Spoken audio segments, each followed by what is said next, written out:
Hey hoi sobat NAF yang budiman. Di kesempatan video kali ini kita akan mencoba membuat backdrop dekorasi dengan budget yang pas-pasan. Tentunya dong dari bahan styrofoam. Penasaran? Ikuti terus video tutorialnya ya. Jangan lupa subscribe channel ini dan nyalakan loncengnya untuk mendapatkan notifikasi terbaru ketika Mimin upload videonya ya. Tentunya dong di seputar dunia dekorasi. Pada kesempatan kali ini kita akan membuat backdrop dekorasi terbaru, bentuknya bulat tapi bukan tahu bulat gengs, yang dijual dadakan itu loh. Sebelum itu saya minta maaf gengs kalau suaranya agak bindeng karena lagi enak badan gitu loh. Langsung aja ke tutorialnya. Yang kalian lihat sedari tadi itu kita sedang mencoba menggabungkan dua styrofoam menjadi satu dengan metode kuno menggunakan tusuk sate yang sudah kami runcingin. Untuk merekatkannya itu kita menggunakan lem tembak, bukan lem styrofoam loh ya. Sebelum tusuk sate atau tusuk gigi ditancapin ke styrofoam, alangkah baiknya itu diberi perekat gengs. Kemudian tancapin aja langsung ke styrofoam. Supaya lebih rekat lagi, sambungan dua styrofoam itu diberi perekat. Nggak usah tebel-tebel biar nggak terlalu tampak timbul. Pemberian perekat ini wajib di sisi yang tidak akan kalian jadikan sebuah view objek para tamu undangan nanti ya. Kalau kalian taruh di view objek para undangan itu akan tampak baik itu dari dekat ataupun dari jauh.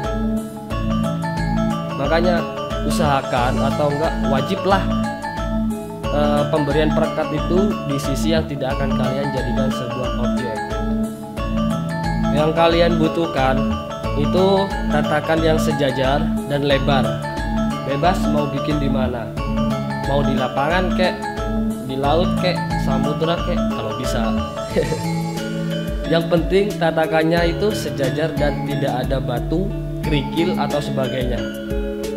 Karena styrofoam ini kalau ketekan, baik itu disengaja maupun tidak, itu ada bekasnya gengs, kayak hati yang disakiti. Oke, kemudian styrofoam yang saya pakai ini styrofoam 3 cm. Lalu yang kita butuhkan juga penggaris dan spidol. Bebas mau pilih warna hitam boleh, merah boleh, biru boleh, yang penting bisa dipakai. Kalau persiapan kalian sudah siap, sudah ready, sudah siap tempur, tempur gengs. Dan kalau sudah lem dirasa kering,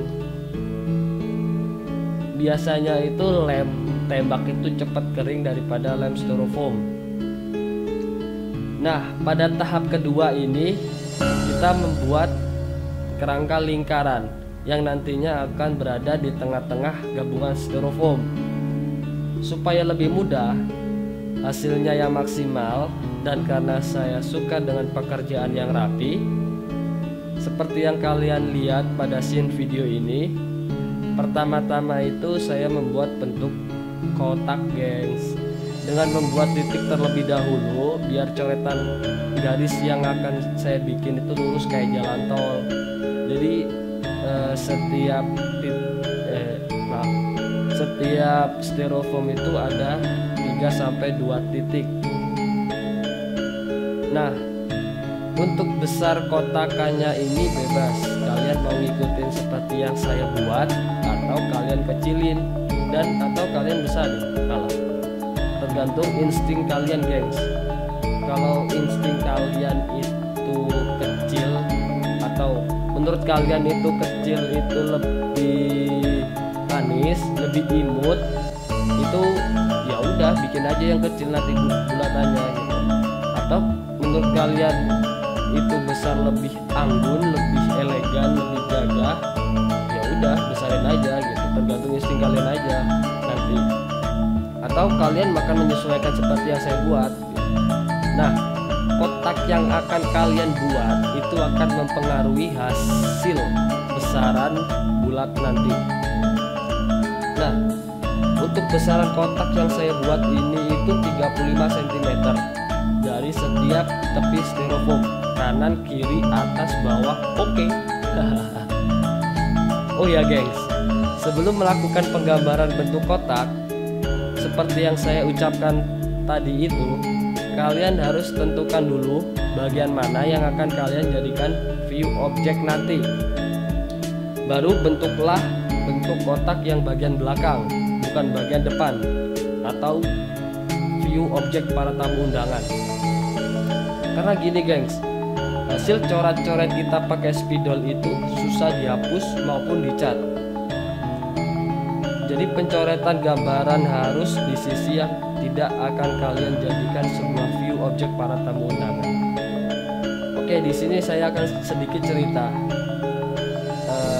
Jadi waktu awal pertama pakai styrofoam itu saya nyoret-coret gambar itu di bagian view para tamu undangan gengs. Nah, saya nggak tahu kalau nantinya itu nggak bisa dihapus gitu, maupun dilapisin cat itu masih akan tetap kelihatan. Nah, pada saat itu saya coret-coret aja, ya udah bentuk ini dan itu dan ini gitu. Nah, kemudian udah jadi, udah rapi, tinggal dicat.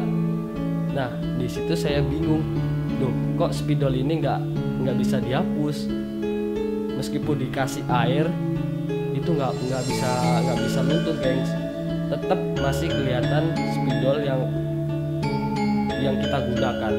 Meskipun itu spidol permanen ataupun nggak permanen, itu akan tetap kelihatan. Kalau nggak percaya kalian coba deh. Tapi kalau kalian percaya sama saya, mending jangan dicoba gengs. Sayang beli styrofoam mahal. Enggak sih, murah. Nggak tahu ya udahlah, itulah tergantung dompet kita. Kalau dompet saya sih kering. Sedih, wedding akan ditutup kembali gara-gara covid. Tahap ketiga yang kalian butuhkan itu spidol, tali rafia, tusuk sate, dan penggaris panjang atau apalah, yang penting itu lurus. Berhubung yang saya punya ini itu besi panjang, salah, besi kotak, bukan penggaris panjang, ya udah saya pakai aja. Yang penting lurus, itu aja. Nah, di sini tinggal kalian garisin aja titik-titik yang kalian sudah buat sesuai video scene tahap kedua. Kalau sudah kalian buat kotakannya, tinggal kalian cari titik tengahnya gengs. Setelah ketemu titik tengahnya, siapkan tusuk sate atau tusuk gigi yang kalian punya. Nah, tusuk sate atau tusuk gigi itu menjadi salah satu kunci untuk membuat bulatan itu gengs. Jadi kalau tusuk satenya itu nggak rapet, nggak kokoh, itu ya udah gagal kalian bikin bulatannya ya. Dalam contoh video di sini saya itu menggunakan metode manual, tapi bisa juga menggunakan pakai penggaris jangka gengs. Dalam pembuatannya ini tuh membutuhkan skill tingkat dewa. Wow, canda skill tingkat dewa, tapi serius gengs, nggak gampang bikinnya. Untuk tips dan trik cara menarik spidol supaya bulat gengs. Nah, jadi tali rafia yang sudah terikat sama tusuk sate itu harus kuat, dan kalian itu harus pilih menggoresnya itu dari awal spidol posisi miring atau posisi tegak. Nah, kalau saya saranin posisi yang kalian ambil itu adalah spidol dalam posisi miring biar nggak terlalu merusak styrofoam gengs. Oke, anggap aja posisi miring ya. Berarti sampai akhir itu spidol juga harus posisi miring, dan jangan sampai tusuk sate itu miring atau bergerak geng, mengikuti goresan kita. Efeknya itu akan merubah goresan spidol kalian. Nah itu ya nggak jadi bulat, nanti kan jadi cilok mungkin. Canda cilok. Pada tahap keempat tinggal kalian potong gengs, tapi jangan pakai cutter, pakailah hot wire cutting styrofoam. Di sini itu saya sudah membuatkan tutorial bagaimana cara membuat hot wire cutting styrofoam dari solder. Bisa cek di deskripsi atau pojok kanan atas gengs. Untuk meringkas waktu, pada tahap selanjutnya ini akan kita tayangkan videonya tanpa suara Mimin yang merdu sekali. Haha.